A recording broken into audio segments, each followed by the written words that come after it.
Our next reading is non-current liabilities or long-term liabilities. There are about 50 plus questions in this reading.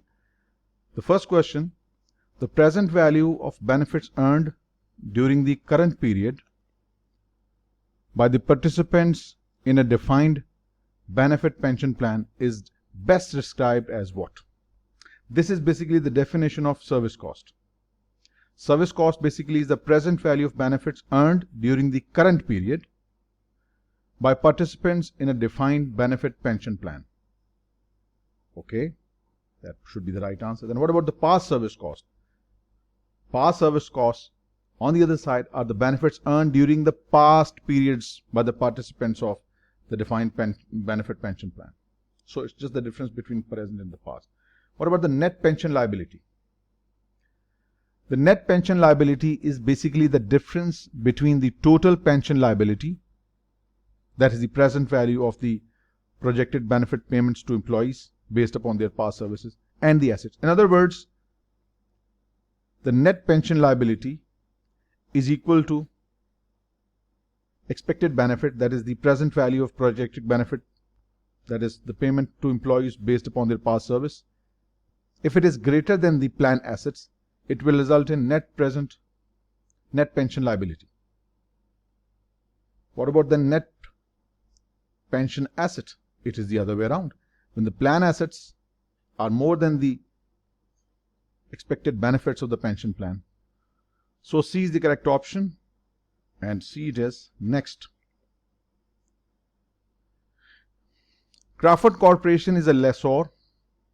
Crawford classified a lease as a sales type lease. It is most likely that Crawford has significant. First of all, let us see the differences between IFRS and the US GAAP. US GAAP has three classifications now. First, operating lease, finance lease, and the short-term lease. Right?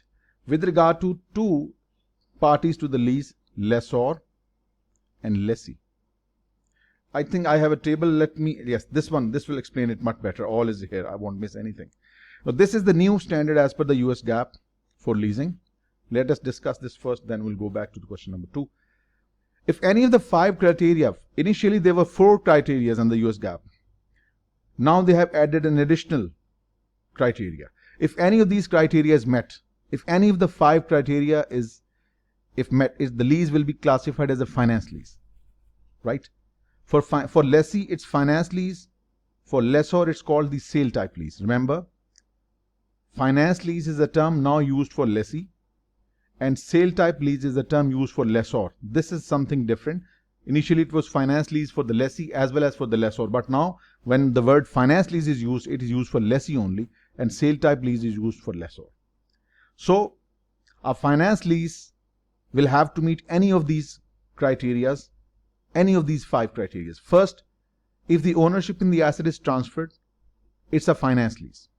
For the lessee, sale type lease for the lessor. If there is an option to purchase, bargain purchase often as per the previous leasing standard. If there is an option to purchase, lessee is reasonably certain to exercise, then it will be a finance lease for lessee, sale type lease for lessor. Third criteria, the lease term. Let's say an asset has an economic life of 10 years. Right? And the lease term is 10 years. 12 years is the asset's economic life. 10 years is the lease term. So if you see, the lease term covers 10 by 12, more than 83%. More than 83% of the life of the asset is covered within the lease term. So if lease term is more than 75% of economic life, in this case it is 83%, it is considered as a finance lease for lessee and sale type lease for lessor. That's the second criteria. Fourth, that's the third criteria. Fourth, present value of lease payments that the lessee will pay to the lessor plus residual value. If their present value is more than 90% of the fair value of the assets, it will be classified as a finance lease for lessee and sale type lease for lessor. This is the new criteria added in our new leasing standard 2019 effective date. If the asset is of special class, special category, or a special asset that will have no alternate use to the lessor, if this criteria is met, then it will be a finance lease for lessee and sale type lease for lessor. So any of these 5 criteria, if met, the lease will be classified as a finance lease, right? When none of the above criteria is met, none of the above 5 criteria is met, then what? Then lease would be operating lease for lessee, right? And operating or direct financing lease by lessor. Direct financing lease only if the criteria 4 is met, this one, and it is probable that the lease payment plus residual value guaranteed by the lessee will be collected by the lessor, right? So going back to our question, this was the question. Crawford Corporation is a lessor. Crawford classifies lease as a sale type lease. Yes. Sale type lease basically is the new classification of finance lease. It is most likely that Crawford is reporting under the US GAAP because this classification is under the US GAAP. If there is any uncertainty regarding the payment, it can't be classified as a sale type lease. If the lessor retains the lease asset on its balance sheet, it cannot be classified as a sale type lease. It is then classified as an operating lease. So this sale type lease is only, this classification is only available in the US GAAP. The lessor classifies all leases either the finance lease, similar to the sales type lease under the US GAAP. This is the IFRS difference, or an operating lease. So finance lease and operating lease is the classification under the IFRS, whereas in the new US GAAP leasing standard, the lease is either classified as a finance lease for lessee and sale type lease for lessor. And if they do not meet the criteria, then they have this other criteria of operating lease and direct financing lease. So that makes C to be the correct option, because sale type lease classification is only available in the US GAAP. C. Right, next. Under the US GAAP, lessee must recognize balance sheet liability for what? Now, this is something new which wasn't there in the previous leasing standard. I'm sure you people remember. Let us consider, look in the past, what we used to do in the past, what we will do now. Previously, the lease classification was capital lease under the US GAAP. Now they call it finance lease. Previously, it was capital lease and operating lease. Under the capital lease, lessee used to debit the asset, under the lease, credit the liability. And under the capital lease, the lessor used to remove the asset from his book by crediting the asset and debiting the receivable under the lease, right? And in operating lease, lessee was just paying the rentals. Lessee was just paying rent. He used to debit rent, credit bank. That was the previous standard. I'm just giving you a comparative analysis. And lessor used to consider it as his normal asset. He used to charge depreciation. He used to upkeep the asset. That was the old standard. Under the new standard, whether the lease is, now the capital classification is gone. We no longer use the word capital in the US GAAP. We use the word finance. Please remember, now we use the word finance. Finance lease and sale type lease. Finance lease, the word is used for lessee, and sale type lease is the classification used for lessor, right? So under the US GAAP, lessee must recognize balance sheet liability for, now whether under the lease, if it's a finance lease or an operating lease, this is something interesting and new. Whether it's a finance lease meeting those 5 criteria, or it doesn't meet any of the criteria, whether the lease is finance lease or an operating lease, lessee will have to debit the asset, but the new word used is not the asset. They call it right of use asset. This is the exact terminology used in the US GAAP. Right of use asset, not the asset. Right of use asset debit, and credit is lease liability. This is the same entry we pass in finance lease and the same entry we pass in the operating lease. This was not the case previously. So right of use asset, this is the exact terminology used in the standard. Right of use asset, debit and liability credit. So interesting point to remember, for the lessee, whether the lease is a finance lease or an operating lease, entry is the same. Debit the right of use asset, credit liability. Debit the right of use asset, credit liability. It's just that the right of use asset is treated differently in operating and finance lease, but the original entry to recognize the asset and liability is the same. So remember, general rule for finance and operating leases, a lessee must recognize a lease liability and a right of use asset at the lease commencement. So it means whether it's a finance lease or an operating lease, asset and liability will be recognized. This is something new which wasn't there in our previous leasing standard, right? And that's we have already discussed. All right, here we go. Next question is bond valuation. A bond is issued at the end of year 2000 XO with 8% semi-annual coupon rate. Semi-annual means paid twice a year. It's an important point. 5 years to maturity, okay, and a par value of $1,000. That means the redemption value. The bond yields at an issuance is 10%. This is the bond yield or the effective rate. Using the effective interest rate method, if the yield has decreased to 9% at the end of year 2001, the balance sheet liability for the bond is closest to. We have already done it in our CMA Part 1, or CMA Part 2, Corporate Finance Bond Valuation. The value of the bond, the price of the bond is simply what the price of the bond would be, the value of the bond. It is the present value of principal plus present value of interest. But in CMA, we used to take a longer route. But now, since we are doing CFA, we have a much quicker way of doing things using our financial calculator. We'll use our financial calculator and I'll show you how to put the numbers and we can directly calculate the present value of the principal and interest, and we can calculate the current value of the bond. Remember, this is what we know for the basic. Remember, interest is paid as per the coupon rate. Interest payment, please note this down. Interest payment, it is calculated by multiplying your coupon rate with the par value of the bond. This is called the interest payment. Coupon rate multiplied by the par value of the bond. Then what is the interest expense?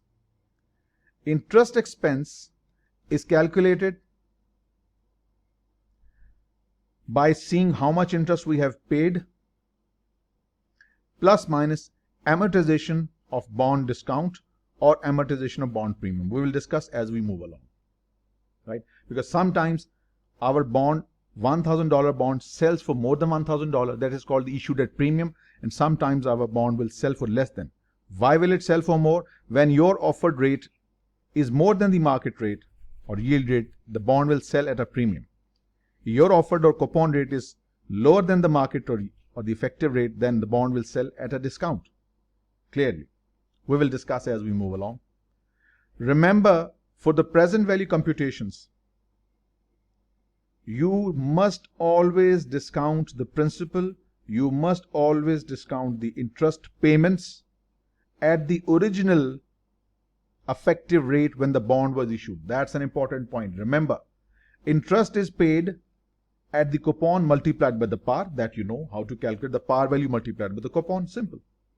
But the discounting is done at the rate that was prevalent at the issue date, and that rate is not the par, it's the effective rate or the yield. Even he has given us that the yield has fallen to 9, even it might fall to 3%, I don't care.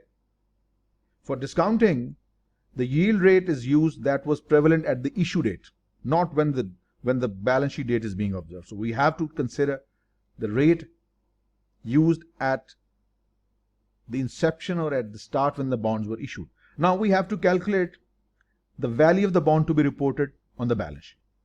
For this we need to identify some numbers. Let's do that. First, the bond maturity is 5 years. We issued at the end of 2000 XO. Right now it's the end of year 2000 X1. It means 1 year has gone. Remaining life of the bond is 4 years. Since interest payments are made semi-annually, that means the number of periods involved, 2 periods every year for 4 years, the periods would be 8. N is 8. Mind the word, the number of periods is 8. Next is what you call the interest rate, I upon Y, used in the financial calculator. We won't use 10% because this is for the whole year. Remember, discounting is done at the original effective rate, the rate prevalent when the bonds were issued. So we will take 10% since it's being considered semi-annually, so you will have to divide 10% by 2, that's 5%. Right? What is the interest payment? Called PMT in the financial calculator. Interest is paid at the coupon 8% multiplied by the original par 1000, that is 80. Since semi-annual coupon, so this 80 will be split in two parts. 40 will be paid first 6 months and 40 after the next 6 months. So it means the payment is 40. When the bond will be redeemed after 4 years, the future value which we have to pay, the redemption value, is $1,000. You need these 4 things. You need the number of payments or periods. You need the interest rate at which we need to discount. We need the regular interest payment that you make. And we need the future redemption value, of course, the par value of the bond. You need these 4 elements to calculate the present value. How do we do that? Let me show you. First, you need to enter the number of periods. So for this, you will press 8, and this is representing the number of periods, n. So n is 8, right? This is the first element you entered. Then the interest rate is 5%. You will write 5, and then you need to press this button. Next, the payment, the interest payments, 40. And then you need to press this button, PMT. And then you need to press $1,000. And then you need to press FV, the future value. All values have been entered. You have entered the periods, you have entered the interest, you have entered the interest payments, you have entered the future value. What you need to do, just need to press this CPT, that compute. We need to calculate the present value.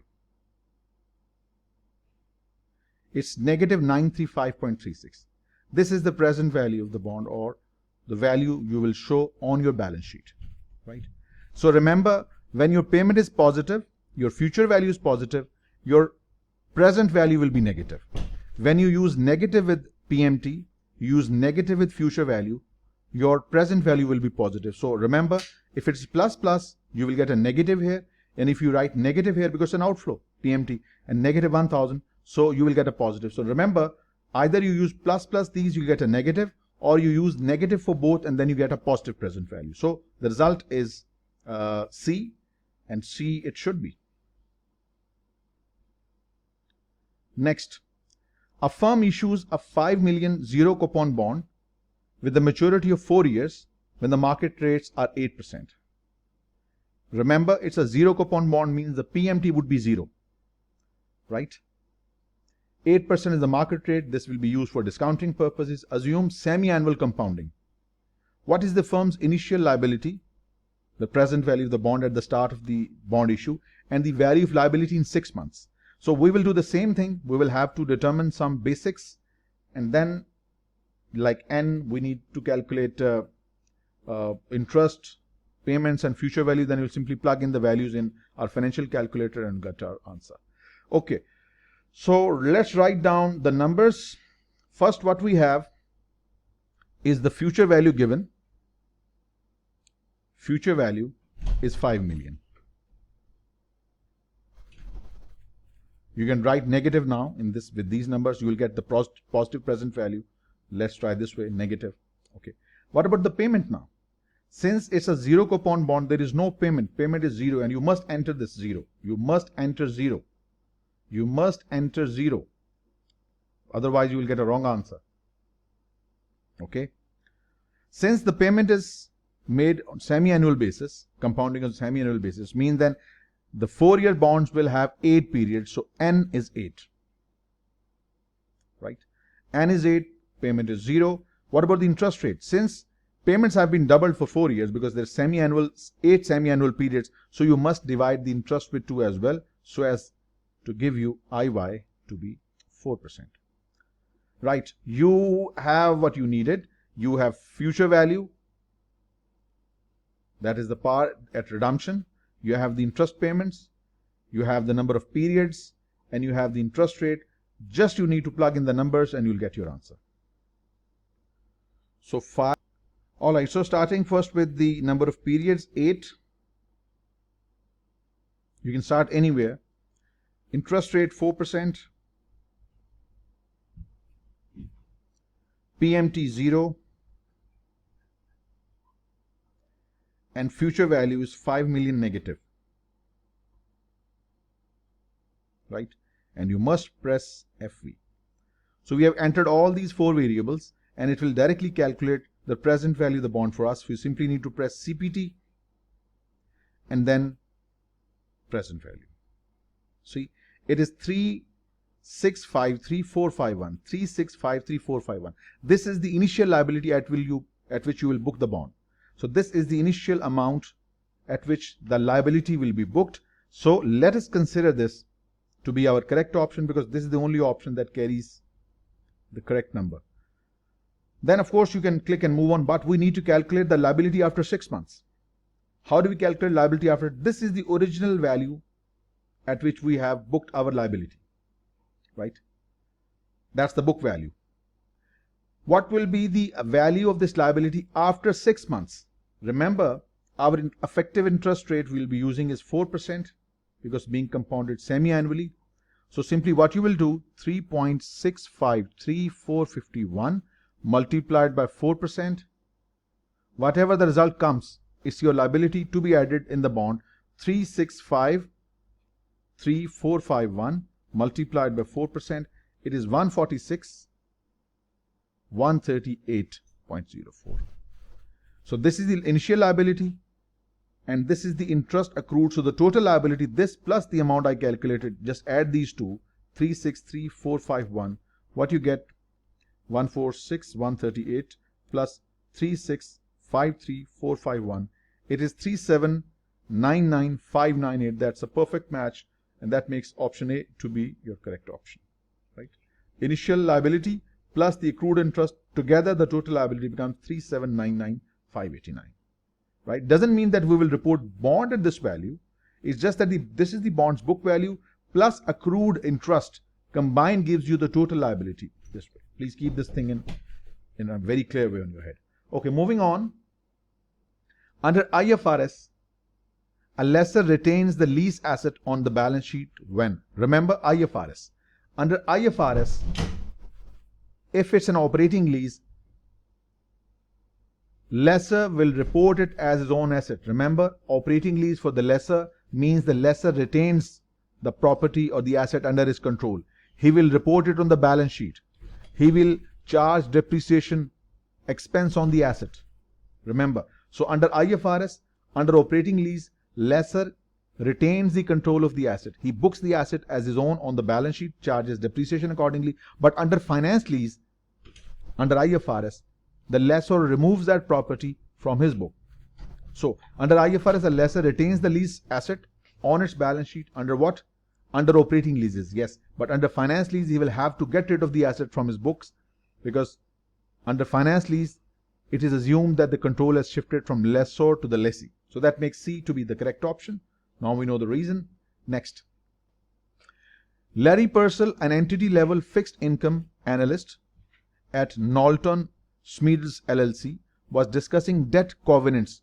What are debt covenants? Debt covenants are restrictive clauses, restrictions put on the issuer so that the interest of the bondholders could be protected. So debt covenants are restrictive clauses put on the issuer so that the interest of the bondholders could not be put in danger. Right? So we are discussing some debt covenants with the supervisor, and the name of supervisor Andy Holzman. During the meeting, Purcell made the following statements regarding bond covenants, restrictive clauses related to bonds, to put the issuer under an obligation not to do anything that might jeopardize the interests of the bond holders. So we have two statements. Which of these statements is correct, or both are correct, or both are incorrect? Let's read them one by one. If a firm violates any of its debt covenants, the company will immediately go into bankruptcy and the creditors of the firm will take over the liquidation fund. This is ridiculous. It doesn't make sense. If a company defaults or any of the debt covenants, it's not that the company goes into liquidation and assets are taken over by the creditors. It's just that company has violated a debt covenant. This violation can either be renegotiated with the bondholders, or there might be certain penalty, or maybe then the bondholders can take the issue to the court of law. It's not that any covenant is violated and the company goes into bankruptcy. This is wrong. This is not right. Otherwise, you would have seen many companies going bust.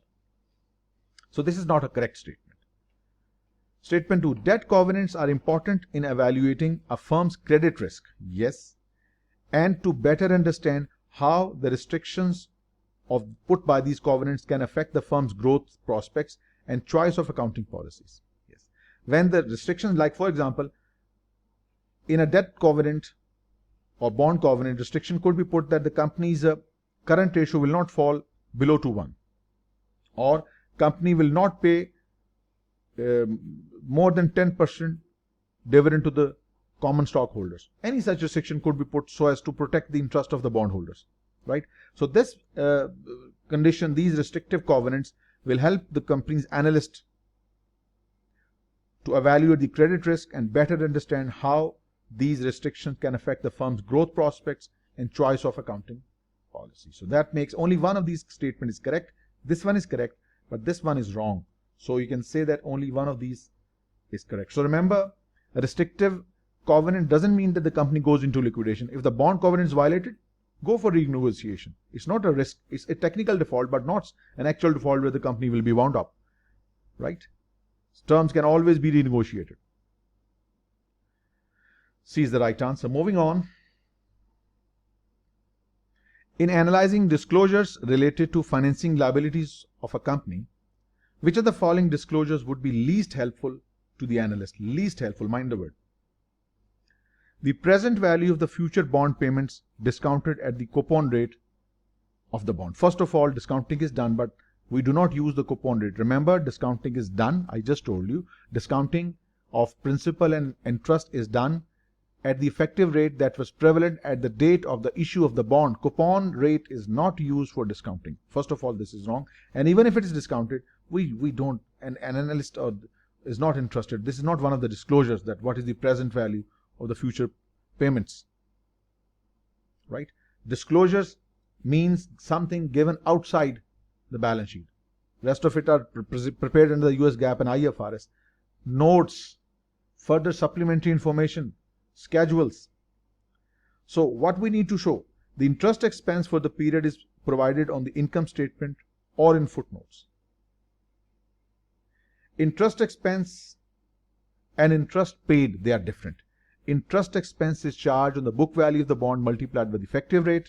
Remember, interest expense is equal to book value of the bond multiplied by the effective rate that is used in discounting.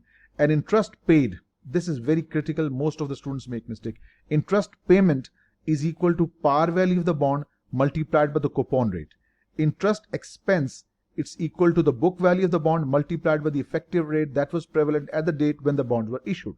Keep that in mind. Sometimes interest payment could be more than expense. Sometimes expense can be more than payment. When? We will see that. So this is an important disclosure. Filings with the Securities Exchange Commission, filings with the Securities Exchange Commission that disclose all outstanding securities and their features. Yes, the features of securities that have been issued, that they must be disclosed as well. So B and C, these are required, but this is not the one. And moreover, the statement is incorrect. We do not discount at the coupon, rather we discount at the effective rate that was prevalent. So A is the right answer. Next, question number 9. When the market rate is greater than the coupon rate. Now just gentlemen, we need some good time on this question. I will try to explain many things with the help of this question. Whenever the market rate is more than the rate you are offering at the inception of the bond, let's say the market rate is 10% and you are offering just 6% to your bondholders, the rate is less, your bond will sell at a discount. It is called a discount bond. Whenever your coupon rate is less than the market rate, the bond will sell at less than par. It's called a discount bond. In this case, remember, since it's a discounted bond, your interest expense will gradually increase. Interest expense will be more than the interest payment, because interest is paid at 6%, interest is charged at 10%, right? Next, let's say if your coupon rate is more than the market rate, your coupon rate is greater than the market rate, you're offering 12%, whereas the market rate is 10%. Since your rate is so good, people will be willing to pay more price than the par of the bond. This is called a premium bond. In this case, your interest expense, we will do the computations later, would be less than the interest payment. And very rarely, but still possible, your coupon rate is equal to the market rate. If the market rate is 10%, you have offered the bond at 10%. In this case, the bond issued at par is called a par bond. And in this case, your interest expense and your interest payment, they are the same. Since the market rate is greater than the coupon rate, the bond is called a discount bond. So right now that makes C to be the correct option, and C it is. Right, moving on. Other things equal and ignoring issuance cost. A firm that raises cash by issuing new bonds is most likely to what? First of all, when you issue bonds, how does it affect your leverage and your coverage ratio? First of all, we know leverage and we know coverage both. Leverage means debt upon equity, and coverage means earning before interest and tax upon interest. So when a company issues bonds, your debt goes up compared to equity, so the leverage goes up. Since bond would result in interest payments or interest expense, your interest expense goes up. Resultantly, the coverage falls. So issuing bond would increase leverage, reduce coverage. Let's see. Decrease the leverage? No. Leverage goes up? Wrong. And increase the coverage ratio? No. Coverage falls. A is incorrect. Let's see B. Increases leverage? Yes. You can see. Decreases coverage ratio? Yes, that's true. Correct. Without any doubt, we know B is the right answer. Let's see C. Increases leverage? Wrong. This is the part is correct. Increases coverage? No. Coverage is falling. So for this reason, C is rejected as well. So B is the right answer. Alright, next. Again, at the date of issuance, the market interest rate was above the coupon rate. When the market rate is more than the coupon rate, what do you expect? Market rate is more than the coupon rate. You are offering less rate to the bondholder. Resultantly, your bond will sell at lower than the par. And such a bond is called a discount bond. And that is what we just studied a little while earlier. Discount bond. Next. Which of the following statements for a bond issued with coupon rate above the market? When the coupon rate is greater than the market rate, it will sell at a premium. We know that. We just learned. So which of these is least accurate? Since your rate offered is more than the market rate, the bond will be shown on the balance sheet at a premium value. Correct. The associated interest expense will be lower than the implied by the coupon rate. Interest expense is calculated on the market rate. Payment is calculated at coupon rate. So you can see associated interest expense calculated on the market rate will be lower than that employed by coupon. Makes perfect sense. Because interest expense, as I just told a little while earlier, is calculated on the market rate, interest expense, whereas the interest payment is calculated at coupon. Since market rate is lower, hence interest expense will be lower than the coupon, so that is correct statement as well. Last, the value of the bond will be amortized towards zero over the life of the bond. No, this is wrong. Bond is not amortized, rather the premium or discount, like for example, if you sell a bond, $100 bond for $115, this is 15 and called bond premium. Sometimes when your offer rate is lower than the market rate, $100 bond for sell for $80, this is called discount. This premium and this discount is amortized over the period. We will see in the later questions. This premium and this discount, this is amortized to zero, not the bond itself. That's the wrong statement. Not the value of the bond, rather, in this case, the premium will be amortized towards zero over the life of the bond. If it's a discounted bond, then the discount will be amortized towards zero over the life of the bond. So that makes C to be the correct option, because we were looking for the one that was least accurate. Next, question 13. The firm is most likely to lease an asset rather than purchase if the asset is costly to move from one place to another. It is better to buy rather than lease. Buy it as your own and don't worry about the moving from one place to another. If it's yours, you don't have to dismantle it. Has a high salvage value relative to cost. Buy the asset. When the life is over, you can sell it at a high price. So in this case, buying is a good decision. But if the asset may be made obsolete by rapid technology advances, it's better to lease, and after a couple of years, khali wali, you can just kick the asset out. In this case, leasing is good. If the asset becomes obsolete rapidly because of technological change, then it's better to lease and then come out of the lease agreement before the lease reaches its maturity, if it's cancelable, right? So that makes C to be the correct option. Moving on. It's a good question. Company issues an annual pay bond. The interest is paid annually with the following characteristics. Face value, that is the value, par value at which we pay the interest. Remember, this is a good question. Many things will be discussed. Amortization of bond, discount or premium, whatever is involved, will be discussed in this question. This is the par value or the face value at which the interest is paid. This is FV. Maturity, I'm going to take it N because there is no semi-annual or monthly payments. N is 4. Remember. Discounting is done at market rate. Coupon has nothing to do. Coupon is only used for interest payments. Coupon is only used for interest payment. Discounting is done at 8. This is what you will take as interest rate. Right? Now, what do we need now? We have the par at which interest is paid. We have the maturity.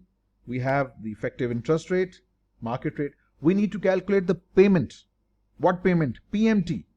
How do we calculate PMT? PMT is the interest payment, and that's very simple to calculate. I told you interest payment paid is calculated on the par multiplied by the coupon. Coupon is used for interest payment. Discounting is done at the market interest rate. This is something people repeatedly make mistake, and I hope you won't. 67831 times 7% means 4748.17. This is your yearly interest payment. So we have these 4 variables. Using this, we can calculate our present value. Why are we doing all this? We need to find what is the unamortized discount at the end. We can't calculate amortization or unamortization unless we know what was the present value of the bond at which it was issued. And then I will explain what is amortization of discount and what is discount itself. Everything is coming your way in a minute. Alright, so in any order, you can start PMT first. The payment is 4748.17. You can omit points if you want to. This is PMT. I've just put 0.7. Let's not make a mistake because value might be different. Let's write it again. 4748.17. This is your PMT, right? Next is the future value, the par of the bond. That is 67831. 67831. That's FV. Then N, that is 4. Then we have the interest rate, that is 8%. 8. Now, when I will press CPT and present value, it will give me the present value of the bond at which we book the liability. It is 65584. let me write it down. It is present value. It is 65584. Now, gentlemen, listen to me very, very, very carefully. This is the par of the bond, and this is what we received from people. The par value was 67,831. We received less, 65,584. Why? You know the reason. You are offering just 7% interest rate, whereas the market rates are 8%. Since your offered rate is lower, market rate is higher, so your bond, a $67,831,000 par value bond, is selling for less. And this less amount, the difference between the par value and the value you received, is called the discount. What is this discount? 67,831 less 65,584.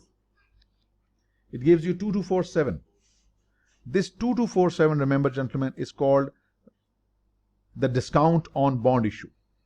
This 2247 will be amortized over the period of over the life of the bond. How do we do that? That's the point. 2247 is the discount. Now we will calculate two things. We will calculate the interest paid and interest expense. How do we calculate interest paid? Interest paid is calculated on face value 67,831 multiplied by the coupon. This is the interest payment.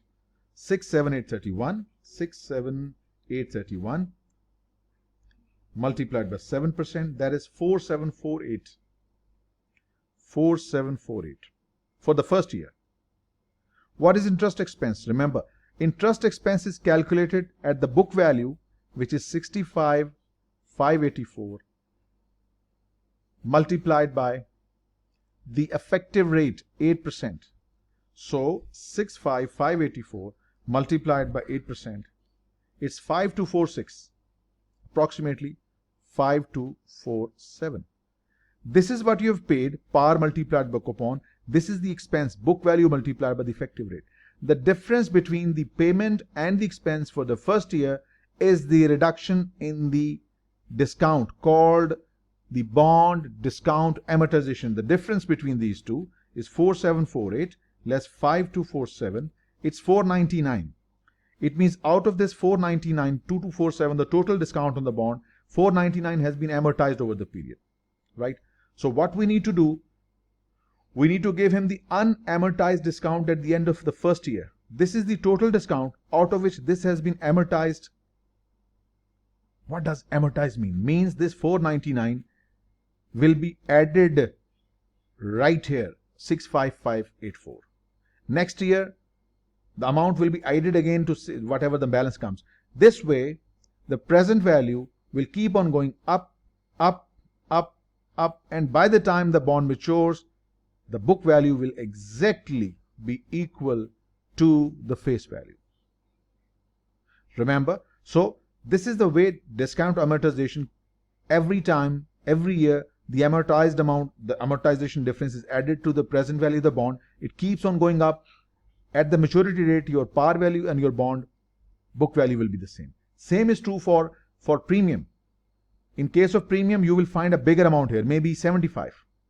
This 75 will reduce every year by premium amortization, 73, 70, 69, 68, and by the fifth year or fourth year, your par value and your book value, the bond, will come equal. So that's the point to remember, that premium and discount are amortized every year, and at the date of maturity, the par value and the book value of the bonds, they become equal. So this is the original balance on discount, and this much has been amortized. We need the unamortized discount. This was the original discount, out of which this much has been amortized during the current year. So 2247 less 499 should give you somewhat close result. 2247 less 499, it's 1748. Because of rounding off, B is the right answer. B it is. Right, next. Interest expense is reported on the income statement as a function of what? What we have just seen. This is your interest expense. Interest expense is the book value multiplied by the market rate, right? So interest expense is a function of market rate. Market rate multiplied by the book value of the bond. Market rate. So we don't need to look any further. Market rate multiplied by the book value of the bond. The coupon payment is simply the coupon rate multiplied by the par.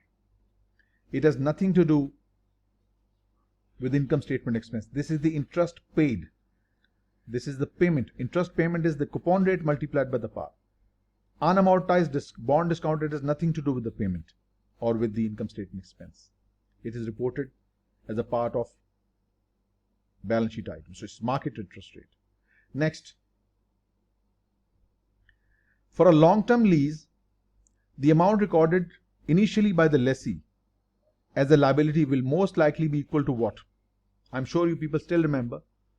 The liability is recorded at the present value of minimum lease obligations. The little change that has been brought about in 2019, instead of debiting the asset, we debit the right of use asset. Right of use asset is debited and liability under the lease is credited. And what is the amount with which we debit and credit? The present value of minimum lease payment. This is the same as for the previous leasing standard we have discussed. A is the right answer. Next, which of the following is least likely to be disclosed in the financial statements of a bond issuer? Least likely.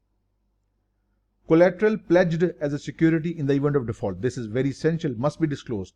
Bonds have been collateralized, so which specific asset has been offered as a security? Must be disclosed. Must be disclosed.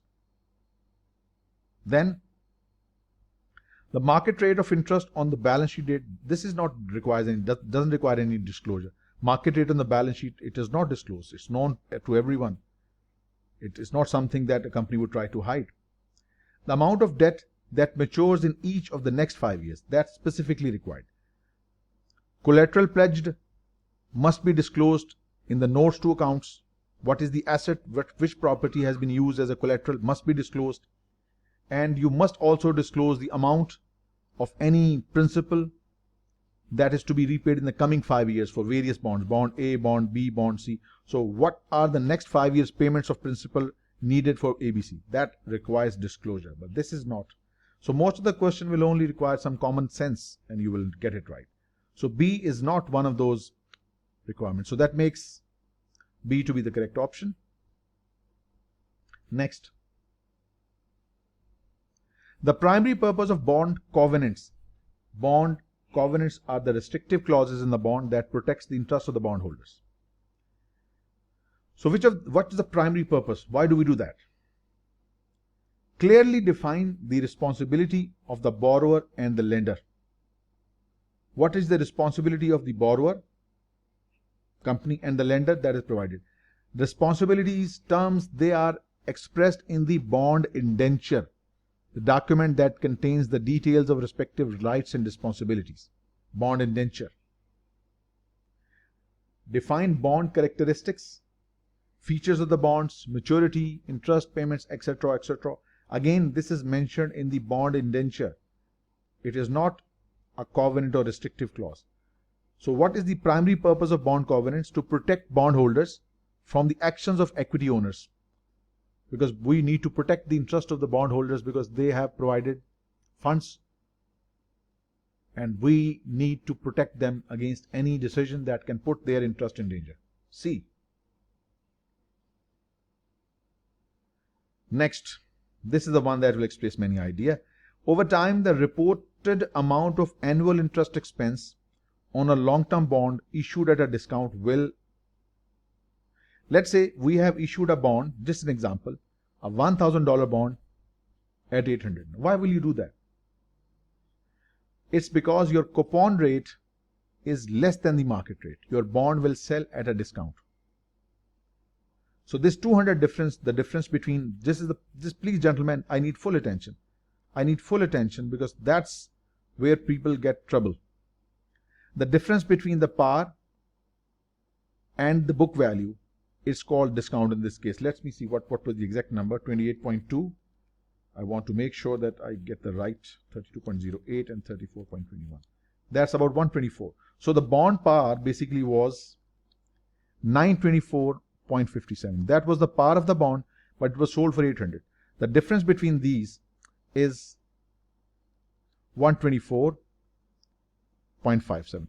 This is the discount on bond issue, which will be amortized over the period. Gentlemen, attention.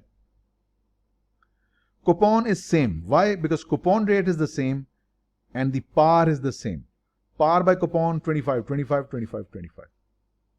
Right? But remember, interest expense is calculated by multiplying the book value with the effective rate. As you can see, the interest expense is 53. Why? Book value multiplied by the higher market rate.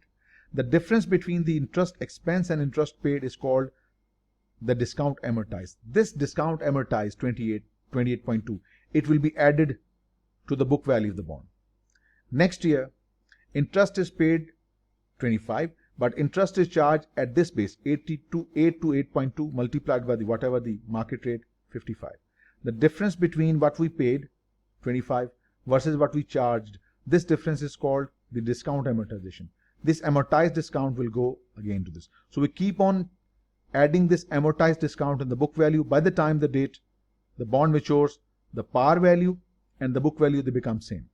And this is the total bond discount 1 to 4.57, which has been amortized over the period of 4 years, right? So that's how amortization is done. Amortization, whether it's a premium or it's discount, it will bring the book value and the par value of the bond equal at the maturity date.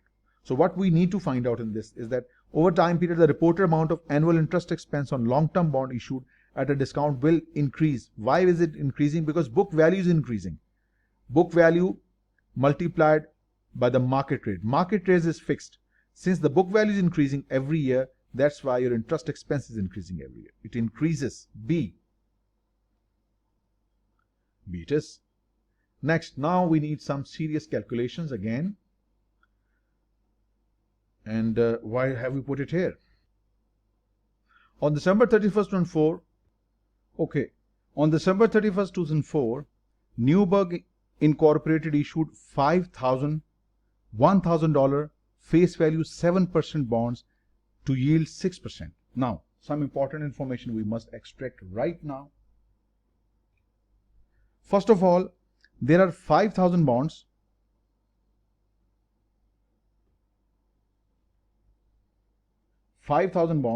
Each with par of 1,000. It means the total amount involved is 5 million. 5,000 times 1,000. So the total amount, the face value is 5 million. Par value, future value, 5 million.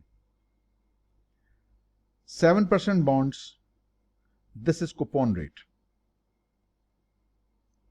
To yield 6% rate, this is the rate we will use for discounting. Now remember, your coupon rate is more than the what you can see right here, than the market rate. Now your bond will sell at a good price.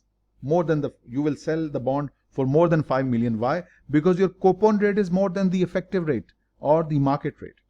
Further, the bond pays interest semi-annually and are due on 31st of December 2011.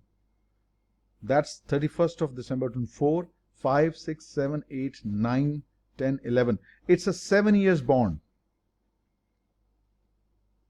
Right. Now, what are the important pieces of information? First of all, it's a semi-annual payment, so the number of periods would be 7 times 2, 14.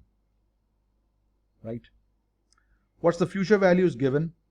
FV, or the face value, the par value. There are many names, whatever name you want. $5 million. Remember, the interest we use for discounting purpose, it is not the coupon rate, it's the market rate. Since we are talking about semi-annual payments, we need to divide it with 2, so it's 3%. One thing is missing, PMT, the annual interest payment or the semi-annual interest payment we make. This is the face value of the bond.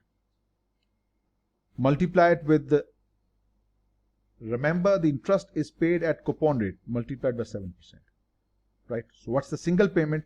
5 million multiplied by 7% multiplied by 6 upon 12 or 1 over 2, whichever you want to do. So it's 5 million times 7%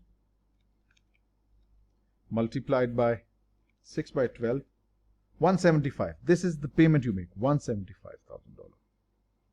What do we need now? We need the present value. For this, we need our calculator. We need to plug in the numbers first. N, 14,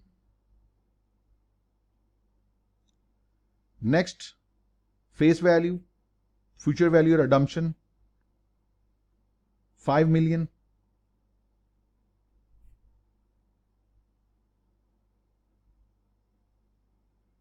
Done.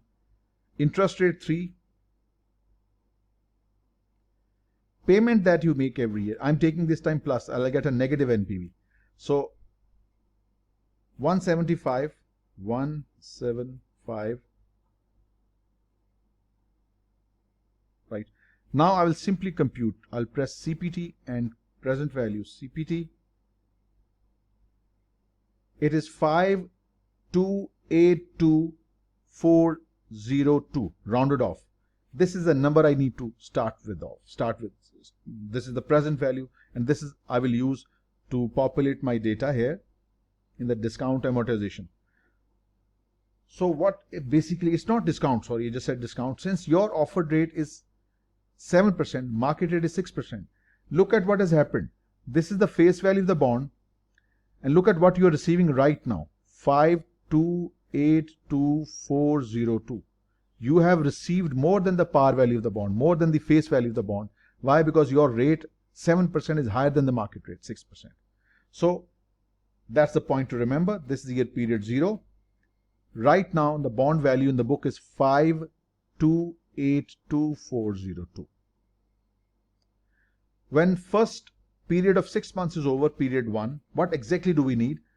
We need to find out the interest expense for the period, for the whole year. On its December 31st, 2005 income statement, the interest expense to be calculated. Now, remember, this is the original present value of the bond that we have calculated, 5282402. Now, interest expense is charged at the bond present value multiplied by the market rate that is given here, 6%. So remember, interest expense is equal to bonds book value multiplied by the market rate. And coupon is always the same. It's 175, 175, 175 every time. It's the twist with interest expense. So the interest expense for the first period will be, you'll take this amount, 5282402, you'll multiply this 5282402, that's the book value, multiply this with 6% and divide it with 2, or simply multiply it with 3%. It gives you 158,472. This is the interest expense for the first period. It's not first year. It's the interest expense for the first 6 months. 158,472.06. The difference between the interest expense and the coupon is called the premium amortization. This is the premium now because your present value is more than the face value. So 158,472 less 175, you get 16,528.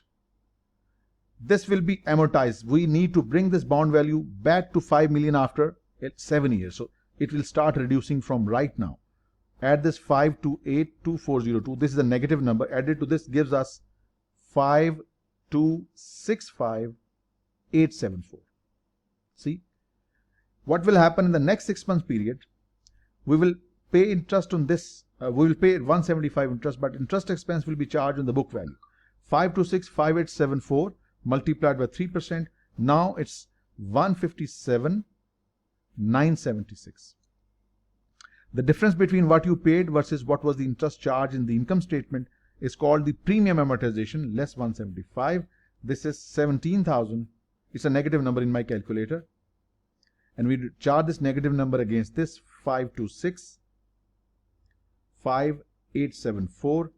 It falls to 524, see, 524,8850. So this bond value or book value will keep on falling. By the time 7 years are over, your book value will be exactly equal to the face value of the bond, right? So what we need exactly, we need to calculate the interest expense. This is the interest expense. This is the interest paid, 350. And interest expense is 158,472.06 plus 157,976. That gives you 316,448, and that's exactly your option B. Next question.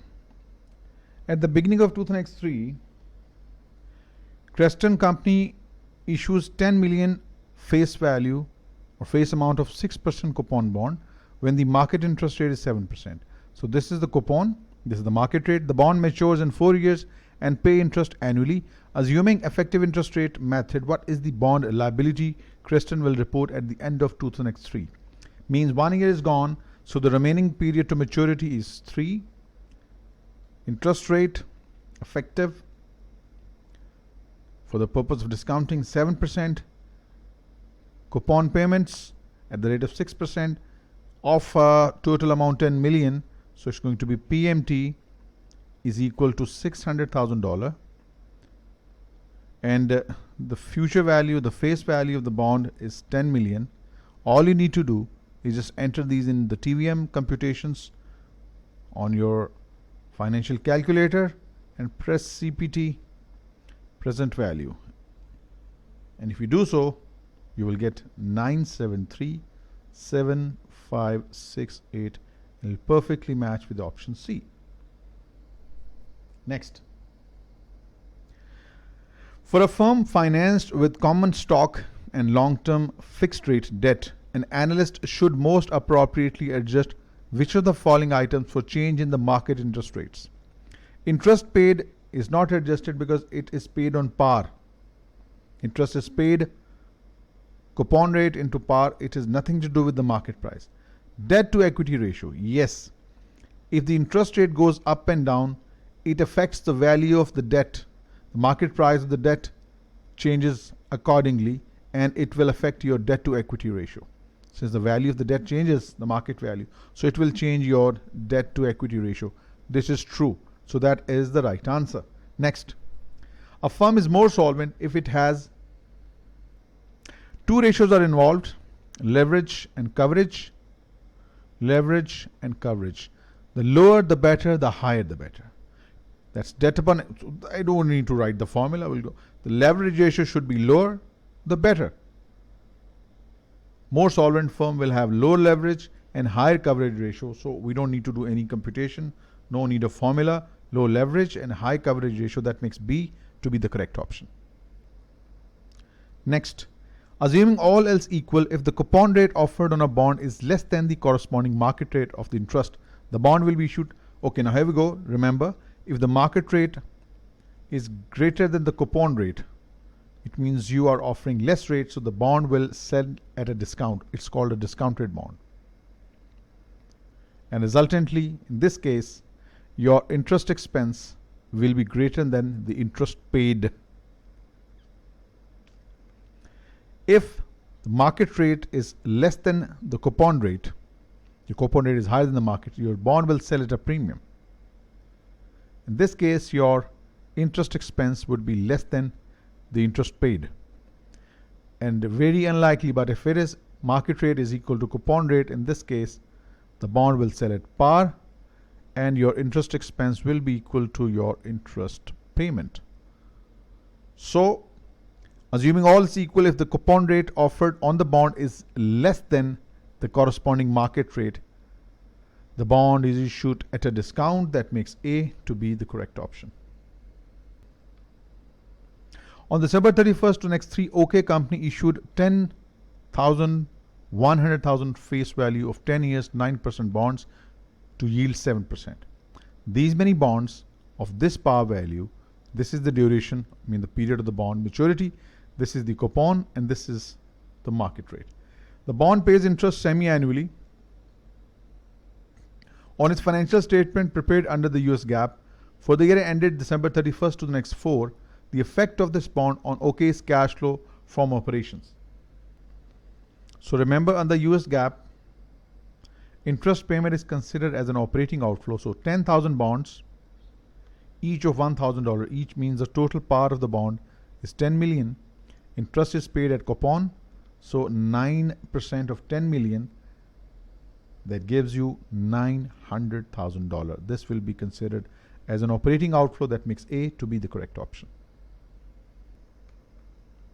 Under IFRS, when lessee recognizes a balance sheet asset and liability for a new lease, they are neither greater or lesser. The asset and liability are equal. So that is a straightforward question C.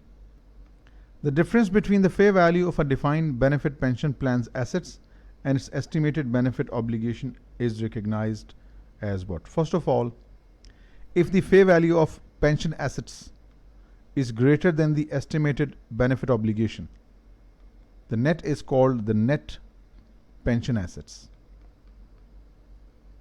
Right? In this case, it is said to be overfunded. A plan with net pension assets is said to be overfunded. Conversely speaking, if the estimated benefit obligation is greater than the pension assets, in this case, it's net pension liability. So we can say a plan with a net pension liability is said to be underfunded. So it is either net pension asset or a liability, this. So that makes A to be the correct option. A firm can recognize a gain or loss on de-recognition of a bond the firm has issued before maturity, but not at maturity, but not at maturity. Now let us have the proper idea what it's all about. Remember, if a firm redeems a bond before maturity at a price that is different than the carrying value of the bond, then the firm may recognize a gain and loss. The difference between the carrying value and the redemption value. So it will happen before maturity, but not at maturity. Why? Because at maturity, the carrying value or the book value of the bond is equal to the face value of the bond. So therefore, the firm does not experience a gain and loss. So it's before maturity, yes, but not at maturity, because at maturity, the redemption value is the same as the face value. So that makes A to be the correct option. Next, which of the following provisions would least likely be included in the bond covenants? The borrower must maintain a debt to equity ratio of no less than 2:1. Not less than 2:1, wrong. Debt to equity ratio should not be more than 2:1, because the higher the number, it's not good for the bondholders. So it should be no more than 2:1. You need to set the bar at 2:1.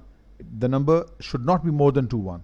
So it should either be less than or equal to 2:1, not more. This is least likely. So maintain an insurance on the collateral that secures the bond. Yes, that is good. That will provide comfort to the bondholders.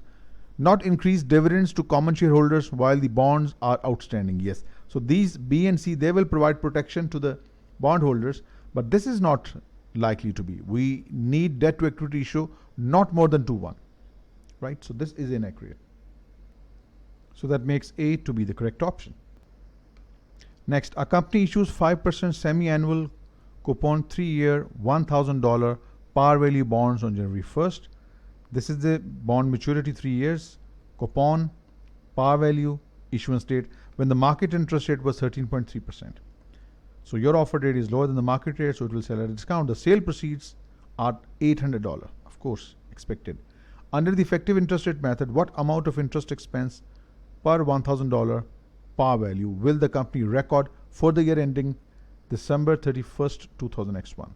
So this is right here, we issued the bond at $800, period 1, 2, 3, 4, because in 2 years period starting from 1st of Jan to next 0 to 31st December to next 1, there will be 4 periodic payments or semi-annual coupon payments. Okay, so what's going to be the interest? 5 upon 2, 2.5% of 1,000. So the interest payments would be 25, 25, 25, 25. Now what would the interest expense be? 13.3% upon 2, it is 6.65%. 6.65% of the bond's carrying value, it will give you 53.20. Interest paid was 25, interest expense 53.25. The difference between these is the bond discount amortization, 28.20. Now, what will be the bond carrying value now?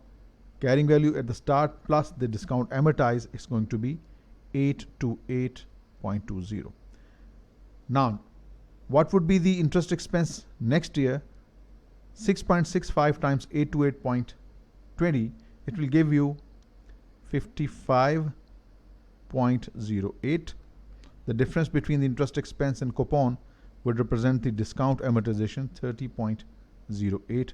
Now the value of the bond, book value, it will go up to 858.28. Likewise, the interest expense in the third period will be 57.08.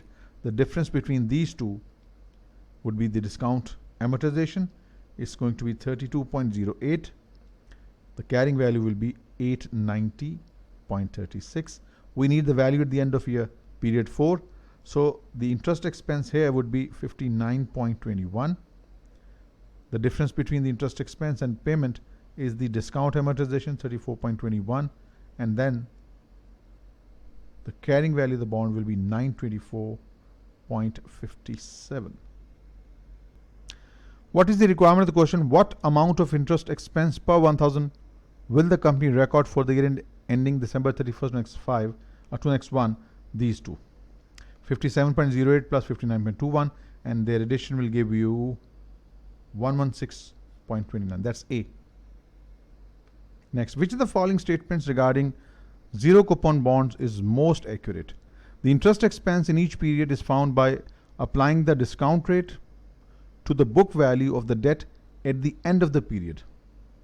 No, the book value of the bond at the opening value, like these. Wrong. This is wrong. B. A company should initially record zero coupon bonds at their discounted present value. It's true. It's perfectly correct. Interest expense is a combination of operating and financing cash flows. Wrong. Since it's a zero coupon bond, no cash flow for interest payment because it's a zero coupon bond. So this is an incorrect statement. So that makes B to be the correct option.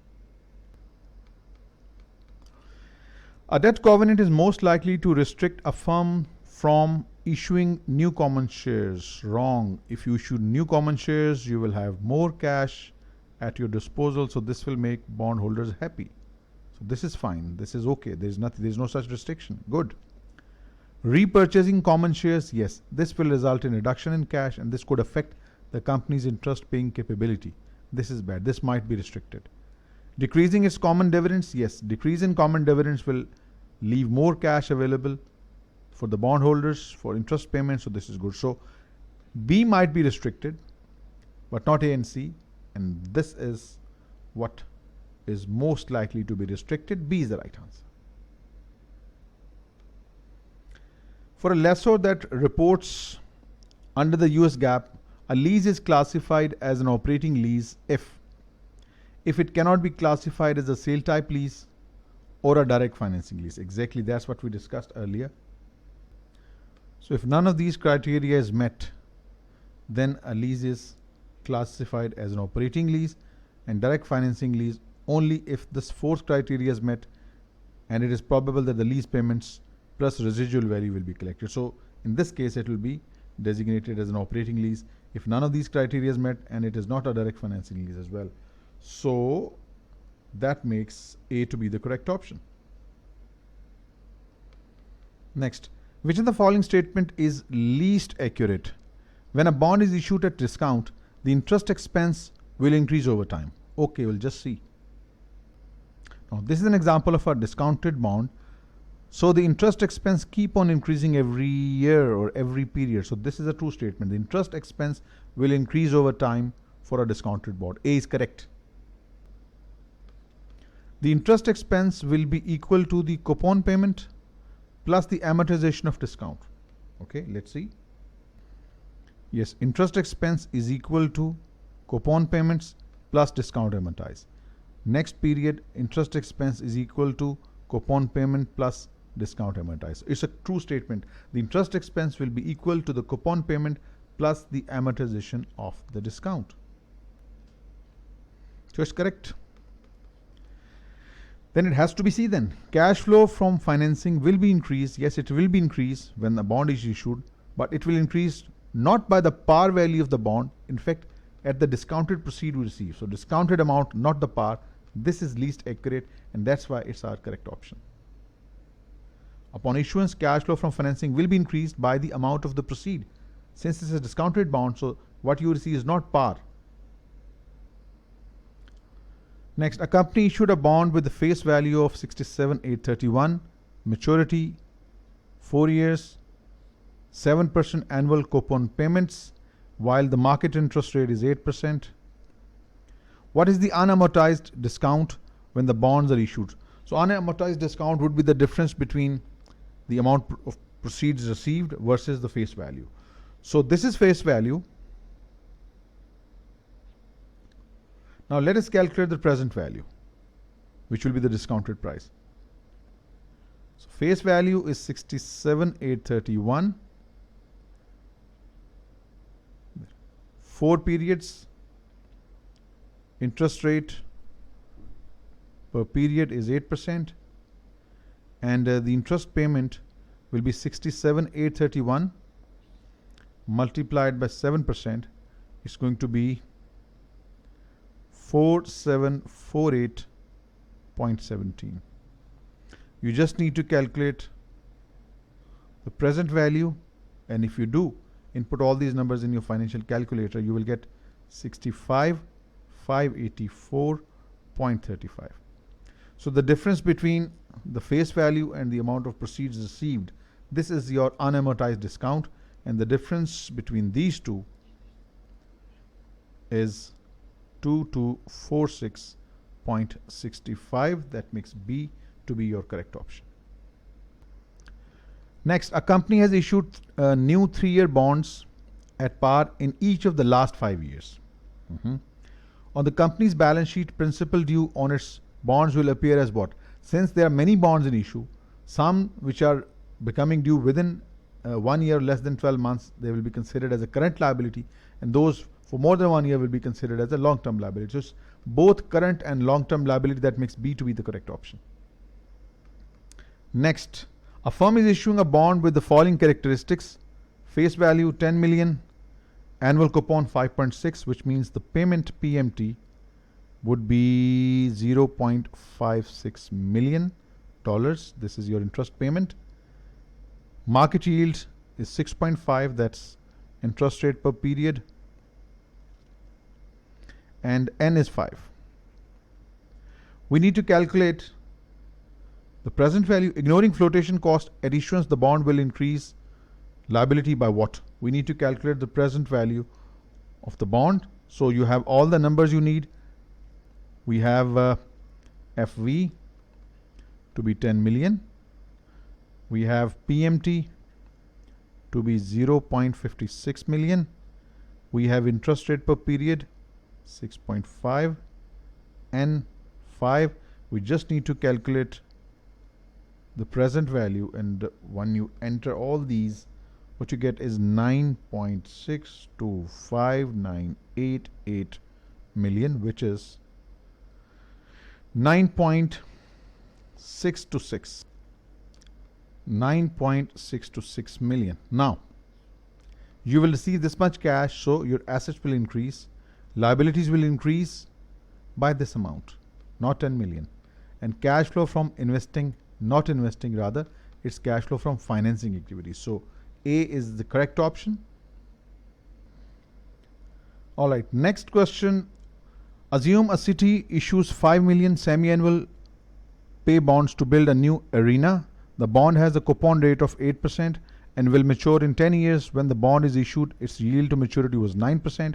Interest expense in the second semi-annual period. Interest expense in the second semi-annual period. Okay. Now what do we have? Fair value of the bond is 5 million.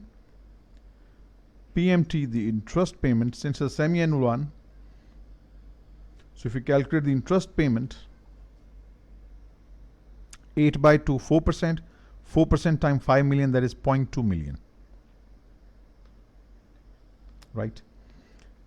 Periods, 10-year bond, since a semi-annual one, so it's 10 times 2, 20 periods. Interest, effective interest per period is 9% per annum, 4.5 per period. Right. Now entering all these in your financial calculator, FV, PMT, and interest per period, you will calculate your present value, which is 4674801.589. Okay. Now, what will be the interest expense at the end of the first period? That's the first period of 6 months. So multiply this with 4.5. What you get? You get 210,366. This is the interest expense. What's the interest payment? 0.2. That is $200,000. So the difference between the interest expense and the interest paid, this difference is your bond discount amortized, that is 10,366. Now, what will be the new carrying value of the bond? This was the original value, 4674801. This is the bond discount amortized. This amount will be added to the carrying value of the bond. So adding these two will give you 4685168, right? Now for the next period, the interest expense would be interest expense 4.5% of this, since we need the interest in the second semi-annual payment. So it's going to be 4685168 times 4.5%, and it'll give you 210,833. This is the interest expense in the second period, and of course interest paid is $200,000. So the difference between these two, 10,833, this will be the discount amortized in the second period. This is the amortization in the first period, second period. So it's not needed. We just needed to calculate the interest expense. That's 210,830 approximately. That makes B to be the correct option. Proceeds from the issuance of bond are recorded on the statement of cash flows as an inflow from not investing activities. When you issue bonds, it's a financing activity. Interest payment is an operating outflow, but proceeds of bond issue, it's a financing activity. That makes B to be the correct option. Next question. Compared to issuing a bond at par and holding all else equal, when a company issues a bond at premium, its effects on the debt to equity ratio will be, since a bond has been issued at a premium, let's say a bond, $1,000 bond is being sold at $1,050, right? This is your debt upon equity. So when the premium is amortized, this amount in the numerator will fall. Numerator will gradually fall as the premium is amortized, and at the date of maturity, it will be $1,000. So this resulting decrease in the numerator will cause the ratio to fall, right? So what would be the right option then? An increase in trend in the ratio over the life of the period? No. No effect? No. A decreasing trend in the ratio over the life of the period, just because the premium amortization will reduce the carrying value of the bond. So that makes C to be the correct option. Next, when bonds are issued at premium, coupon interest paid decreases each period? No, coupon interest is the same. This is a wrong statement. Earnings of firms decrease over the life of the bond as the bond premium is amortized. Now this is incorrect. Why? Because for premium bonds, premium amortized will lower interest expense every period. Since interest expense will fall every period, so income will be higher over the period. So this is incorrect as well. Earnings of the firm increases over the life of the firm as the bond premium is amortized. That makes C to be the correct option. IVO company has 10 million face value bond issued outstanding. These bonds include a call option that permits IVO to redeem the bonds at any time for 101% of par. These bonds were issued at a premium and have a carrying value of 102 million or 10.2 million. This is their carrying value. If IVO calls the bonds, its income statement will reflect, if we redeem the bond, we will have to pay 10.1 million. This is what we pay, and this is the carrying value. So the difference will result in gain, remember. So this would be reported as gain on redemption because a 10.2 million carrying value bond is being redeemed at 10.1. So this is gain on redemption. So that makes B to be the correct option. Next, a firm issues 5 million zero coupon bond with maturity of 4 years when the market rates are 8%, assuming semi-annual compounding periods. The total interest on this bond is, now the face value of the bond is 5 million. Periods 4, since it's semi-annual, so it's going to be total of 8 periods. Interest rate per period, effective one is 8%. Since it's semi-annual, so 8% by 2 is going to be 4%. Payment, Mafi interest payment, no interest payment, we just need to calculate the present value. Plug in these numbers in your TVM on financial calculator. You will get the present value. It's going to be 3653451. Now if you compare the par with the amount you received, the difference, since it's a zero coupon bond, so the difference between par and the issue proceeds, this difference effectively represents the interest, the total interest on this bond. So 3653451, the difference between these two will be B, and this was option B, right option. Next, a company issues an annual pay bond with face value of 135,662, maturity of 4 years and 7% coupon, while market interest rate of its bond is 8%. What is the unamortized discount at the end of the first year? Okay, now the face value is 135,662, periods 4, interest payment par multiplied by coupon 7% of 135,662, that gives you 9496.34. Interest per period is 8%. If you plug in all these in your financial calculator, your present value of the bond would be 131,168.70. The difference between the face value and the present value is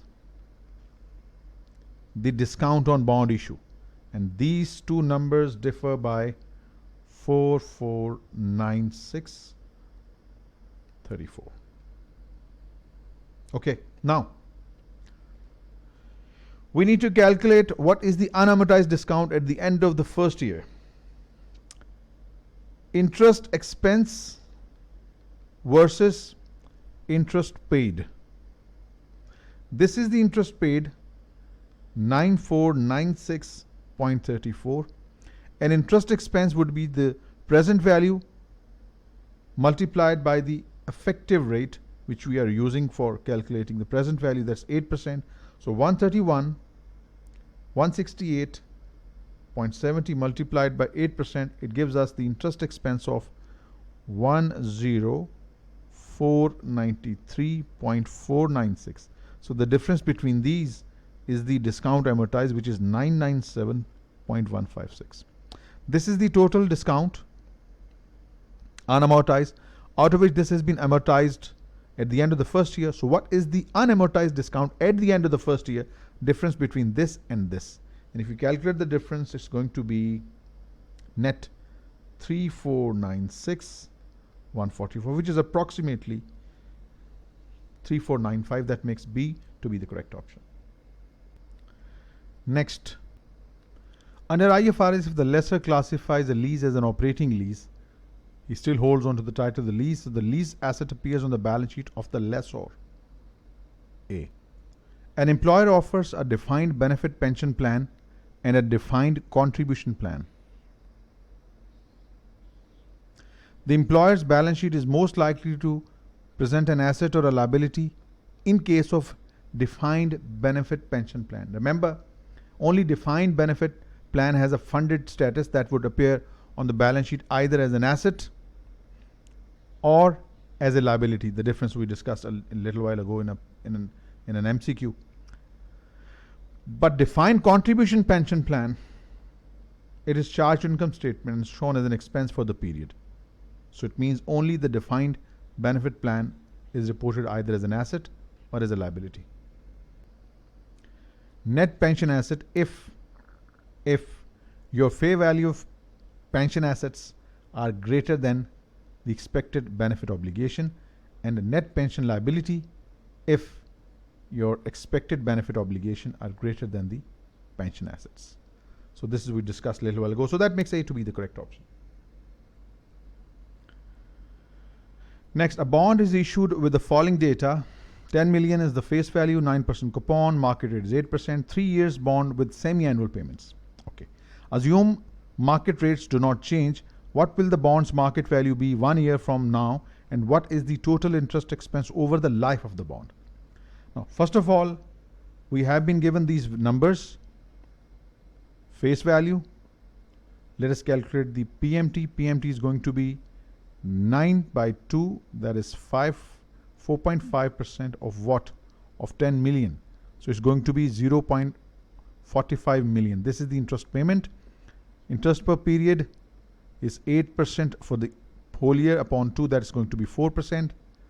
And the number of periods, N, 3 times 2, 6. FV, PMT, I is given, N is given. If you plug all these, you will get the present value, which will come as 10,262,107. All right. Now, what is needed? We need to calculate the value of the bond in 1 year plus the total interest expense over the life of the bond. So, what's going to be the interest expense? Interest expense is going to be 450,000 every 6 months, and there are 3 years period. That means 6 biannual payments plus the 10 million par. This is the whole paid to the bondholders, interest plus the par, the face value of the bond, minus the present value, which we calculated to be 10,262,107. So the difference between the interest paid plus the par minus the present value of the bond, this will be interest expense. So if calculating the difference, it will give you 2,437,893. So this would make either A or B to be the correct option. Now we have to calculate the value, the carrying value of the bond at the end of year 1. Now things are going to change a bit. Face value is 10 million. Number of periods, 2 are gone in the first year, 2 biannual periods now. N is going to be 4, remaining 2 years. Payment still stays the same, $450,000. Effective interest rate 4%. Plug in these numbers. You will get the market value of the bond at the end of year 1. This PV at the end of year 1 is the market value at the end of year 1. So it's going to be 10181,495, and that perfectly matches with the option B, and that makes B to be the right. Next question, number 48. A company redeems 10 million of bonds that it issued at par for 101% of par, or 10.1 million. In its statement of cash flows, the company will report this transaction as, since bonds are redeemed, so it's an outflow. It's a financing outflow. So 10.1 million will be reported as a cash flow from financing activities. Remember, cash paid to redeem bonds, it is classified as a financing activity. Next. An IFRS reporting airline leases a new airplane from its manufacturer for 10 years. For financial reporting purposes, the airline must record an asset and a liability on its balance sheet. It's correct.